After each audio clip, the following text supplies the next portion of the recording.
Hey folks, Marshall Moose here from AdventurousHabits.com. I'm coming at you today from beautiful Lake Tahoe, and I wanted to do a quick review of one of my new favorite trail sandals. So I'm about to head up to Eagle Lake Cliff. Nobody with me today, so I got to do some rope soloing to get my laps in, try to get strong for the summertime. Not that I'll ever really be that strong, but the cool part about this is it's a beautiful day out and I don't want to wear bulky approach shoes, and this really comes into play when you're doing some big routes. Like say I did a route the other day at a place called Lover's Leap just west of here, and it was about a 4-pitch route. We topped out and then had a big descent around the other side. Now I don't want to bring huge bulky approach shoes with me up that 4-pitch route, so what I did instead is took a pair of approach sandals, which are super bomber, especially once your feet get strong, and just clipped them onto the back of my harness. Didn't even notice they were there the whole time. So the newest sandal that I'm reviewing today is the Shama Sandal Mountain Goat. So the Mountain Goat is something that Josh, the founder of Shama Sandals, let me know about just recently. Invited me down to Santa Cruz, and we went on a run together. And I was a little bit skeptical at first, but the cool thing about what Shama has done is they've come miles in just a very short amount of time.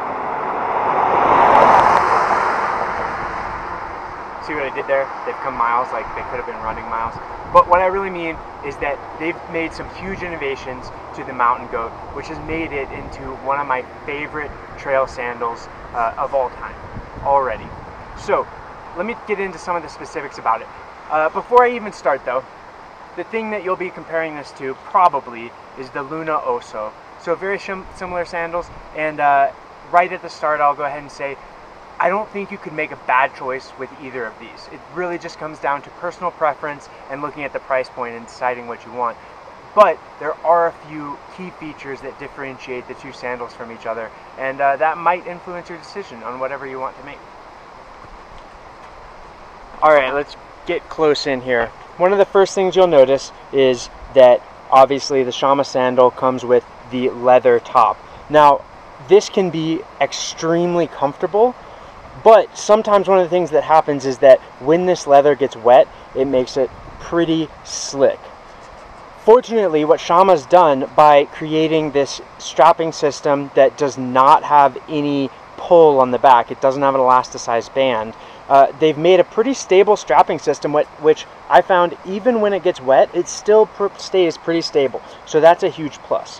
One of the major benefits to the Shama sandal that you'll notice is that they have a Velcro strap on this. That makes this really easy to adjust. Another nice thing is that this particular strapping system, the buckle that they've used, has a multi-directional pull, meaning that this Velcro strap comes down this way, whereas it's able to still come into the actual sandal strap at this angle, which is actually very beneficial, because one of the things I've found in the past is that this strap can slide around while you're walking. This particular design though doesn't allow it to slide around while you're walking, because this stays tight and this can't move when it is strapped down well enough.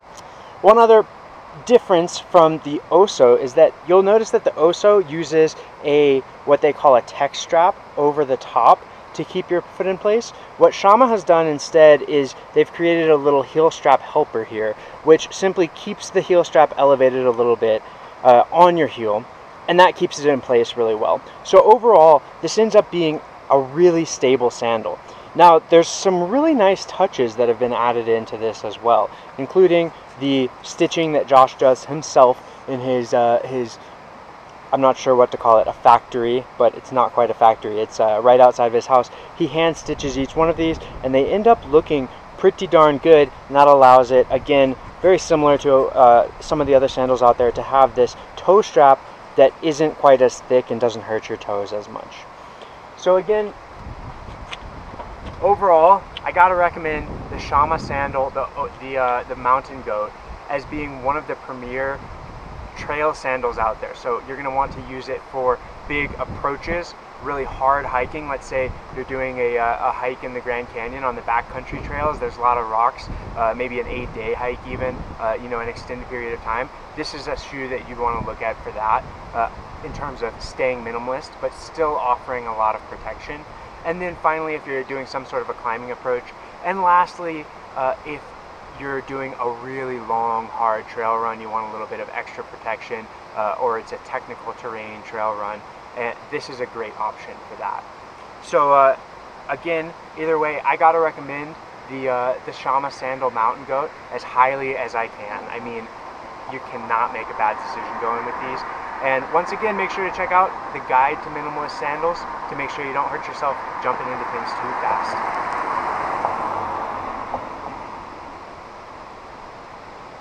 Got some other climbers coming up. Alright, y'all. Until next time, be well and have some happy journeys.